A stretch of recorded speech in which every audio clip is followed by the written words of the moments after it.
और आपका नाम और आप क्या वक्फ के पक्ष में हैं? मेरा नाम मौलाना कौकब मुश्तबा, राष्ट्रीय अध्यक्ष उलमा फाउंडेशन।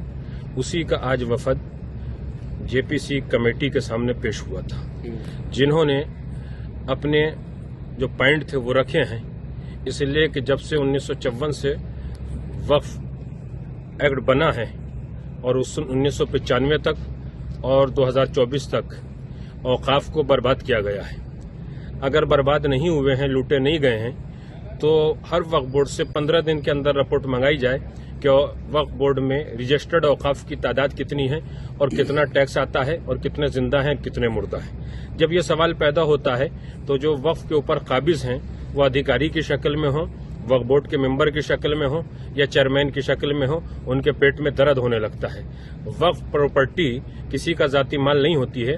मुतवल्ली और चेयरमैन को सिर्फ इतना हक हासिल है कि वो उसकी हिफाजत करे, लेकिन वक्फ बोर्ड की जितनी भी प्रॉपर्टी है जब वाकिफ ने वक्फ कर दी तो वो भारत की होती है, भारतवासियों की होती है, मानवता के लिए होती है, जिस काम के लिए की गई है उसके लिए होती है।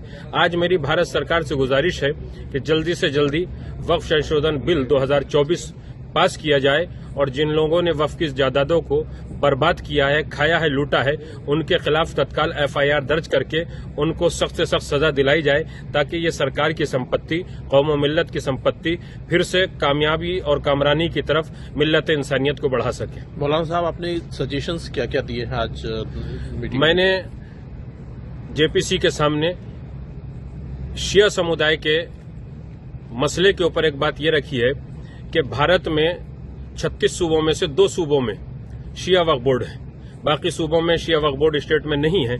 तो मैंने कहा है कि इन 2 सूबों से वक्फ बोर्ड को खत्म करके पूरे भारत का शिया वक्फ परिषद की शक्ल में, शिया वक्फ बोर्ड की शक्ल में या शिया वक्फ काउंसिल की शक्ल में एक बना दिया जाए, ताकि किसी भी सूबे में किसी शिया को परेशानी न हो। और जब सेंटर में वो वक्फ बोर्ड या वक्फ परिषद या वक्फ काउंसिल बन जाए तो उसमें मेंबर जो भी हों वो इस तरीके के हों कि जो उसकी अहलियत रखते हों। किसी भी आदमी को उठा के उसका मेंबर न बनाया जाए और वो 7 सदस्यों की एक कमेटी हो जो पूरे भारत में औकाफ की हिफाजत करके वहां से उसका टैक्स वसूल करने के बाद जिस काम के लिए मुतवल्ली ने कहा है उसके ऊपर खर्च किया जाए। जो एक बात हमको पता लगी है कि आपने मुतवल्ली को टैक्स भरने की बात को कहा है कि अगर वो टैक्स नहीं भरते तो उनके खिलाफ भी एक्शन लिया जाए। जो मुतवल्ली 1 साल के अंदर जो ऑडिट होता है, हिसाब उस तारीख पे हिसाब करने के बाद टैक्स नहीं जमा करते हैं तो 15 दिन के अंदर उसको हटा दिया जाए और उसके खिलाफ एफआईआर दर्ज हो।